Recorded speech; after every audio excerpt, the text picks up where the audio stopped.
Hello and welcome to the Atlas Film Reviews. This week we are talking about Logan. Logan.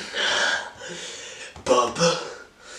It's me doing Wolverine. Oh, is that who that was? Yeah, I haven't just got a cold. Right. Logan.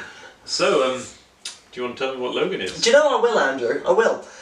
Logan is the next X-Men film in the series, and it is potentially, most likely, Hugh Jackman's last portrayal of the superhero. It is set in 2029, I think was the date they threw around. Something like that, yeah. All the mutants have gone, apart from sort of small little pockets of them. One of the pockets, namely, is Wolverine.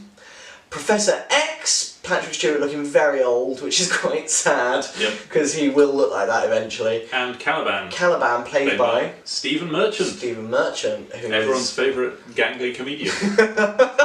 Yeah, no, absolutely.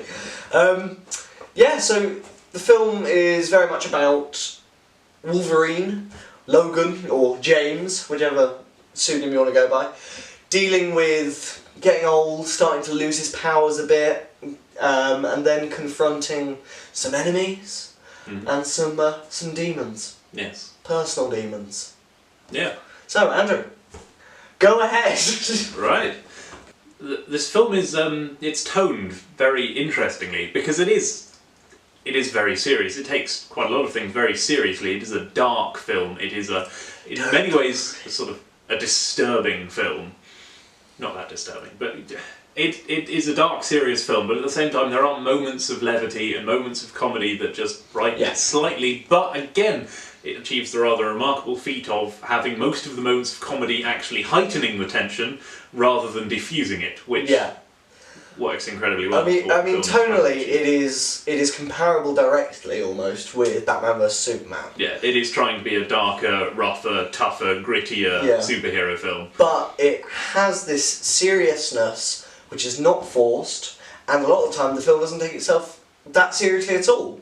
The seriousness is allowed to kind of build naturally. Yeah. In a way that, it doesn't. Fucking do Batman vs Superman, basically. It's a very serious film, but there are moments of compassion, and you sit there smiling at some of the jokes and at some of the really nice moments, but at the back of your head you're just going, oh, it's all going to go wrong! Which is a brilliant way of building tension. They've done it spot on with that. Another thing about the film, which is incredibly interesting and very different, is the level of violence. Certainly the most violent superhero movie I've ever seen. It's the most violent film I've ever seen, and I'm a fan of Quentin Tarantino, so it's brutal. In fact, to draw the comparison, the night before we went to see it, I'd watched Django Unchained, and this film was more violent and upset me more. Like, this is the slow motion scene, Wolverine's claws coming out the guy's eye and stuff, like someone's skin being peeled off by splinters of wood. Oh, that was horrible. Yeah, then he just explodes. But the wonderful thing is, despite all of this violence, it still doesn't ever feel unnecessary. Yeah, it's like the most gratuitously violent thing I've seen in a while, but it never came across as gratuitous. Yes, it never felt like they were just doing it for the sake of doing violence. It felt like, well, no, there are these bad guys here. They need to get past these bad guys, so they're going to kill these bad guys using the weapons available to them, which are their adamantium claws. Absolutely. And a comparison to draw is that between this film and Deadpool, both the first R-rated superhero movies from the same studio as well, and both X-Men films. Deadpool is R-rated for the sake of swearing, violence, and causing a bit of a fuss. That's Deadpool's deal, and it does it fantastically. Wolverine is not treating it the same way. It's R-rated, but it is not gratuitous, and it deserves. I mean, it earns its place as R-rated. It doesn't just go, do you know what would be different? Let's do some swearing. Although in this country, it's a 15. It's a 15. Which... Not an 18. Which still shocks me. Shocking. It should have been an 18 without a doubt. Definitely should have been an 18. It was really violent. Yeah. And there was a pair of breasts that appeared at one point. There were a pair of breasts, so if you're not going to see it on anything else, see it because of that. No, that's definitely not wide we've recommended. That's not. Don't put that on the poster. See, it's got tits in it. They are frankly underwhelming breasts.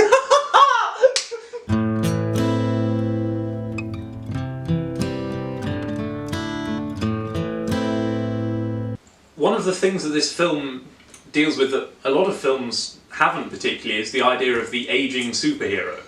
Now, this is not a new idea in comics, but in cinema, in film, this is relatively untapped. Absolutely. Untapped ground. Can you tap ground? You can tap ground, but I don't think. Anyway, this is a new thing. Yeah, it's a very interesting portion, as we kind of vaguely mentioned. Wolverine is getting older. His powers are beginning to fade slightly. He's not healing as quickly. He's essentially slowly dying. Yeah, it's harder for him to get his claws out. I mean, there's the bit when one of his claws only comes partially out, and he has to pull it out yank by it hand. and slice his hand.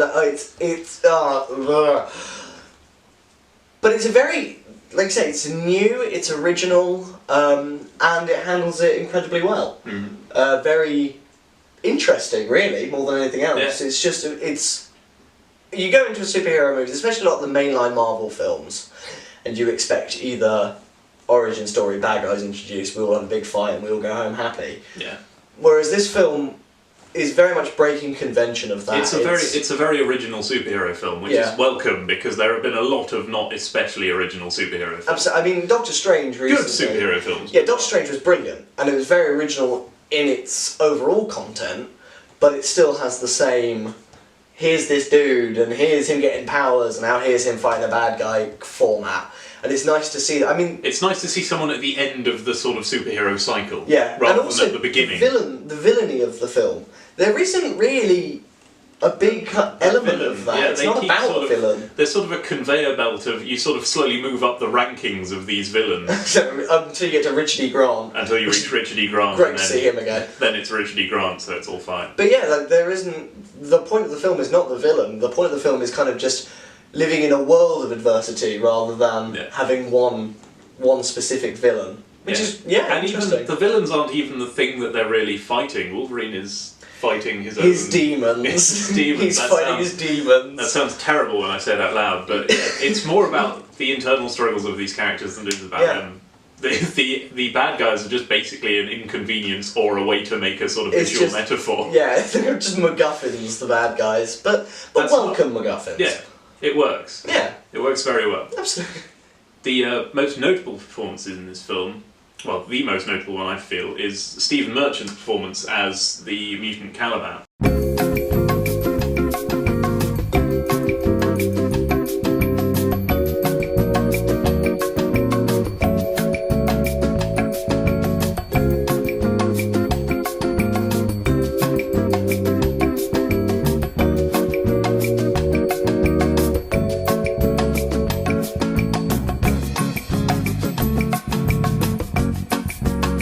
Not that notable if you're not already a Stephen Merchant fan, I imagine.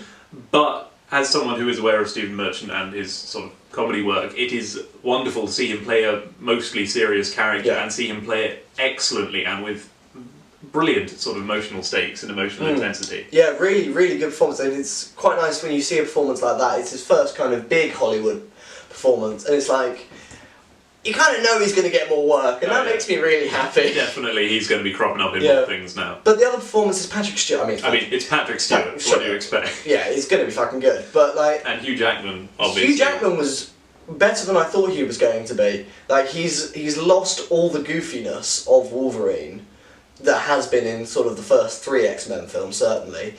But that's not necessarily mean that he's totally humourless. It's done in a much drier, deadpan way. It doesn't have the cheeky quip kind of thing. It's more little offhand remarks that don't break character or don't break tone, which is really nice. And of course, the little girl who plays Laura. Yep. She very much following on from the 11 school of acting from Stranger Things. Yeah. In the sort of glowering and not really saying anything, but she does it very well. It's not necessarily a criticism. It's more an observation. It works wonderfully. I'm just spotting that is becoming increasingly a trope in film and television. Yeah, I mean, last week's review, Moonlight, had a lot of not speaking children in the film, but Yeah, no, I can't fault any of the performances really. No, it was all okay, excellent. the villains superfluous to the plot, but enjoyable performances all the same. Like it's just it's a good movie. Like it is a very good movie. Yeah. But again, I feel if we're going to move into now our opinions. Yeah, let's wrap up. Why not? In conclusion, well, it is a very good film, and at the end of the film, I left the cinema feeling numb because I thought at the time that it had, emotionally scarred me, that in a few days I was going to have a breakdown and, sort of work through it and get over it. But then that didn't happen, and then I came to realise that actually I hadn't been left emotionally damaged. I'd just been left... Phew, dodge that bullet. I'd just been left desensitised. Yeah. And I feel like that's a shame because the film had so much potential to be properly great, and instead it was just very good. Yeah, I mean, people who have asked me about the film, I've said, yeah, it's good. It's really good. And it is. And you should go watch it. But what I don't tell them, it's still rattling around my mind, is I'm still like, but, it didn't leave a huge impact on me. I didn't a few days later going, fuck, that was good. Yes. I was still just like, no, it was good. It's going to be a year or two before I watch it again. My reaction to it was like how I would treat like a mediocre film. But it wasn't mediocre, it was a great movie. But because, I suppose because it's the superhero film, you expect a kind of big hurrah at the end and a buzz. But that's not the tone of the movie, and maybe that's our fault. Maybe that's out on us.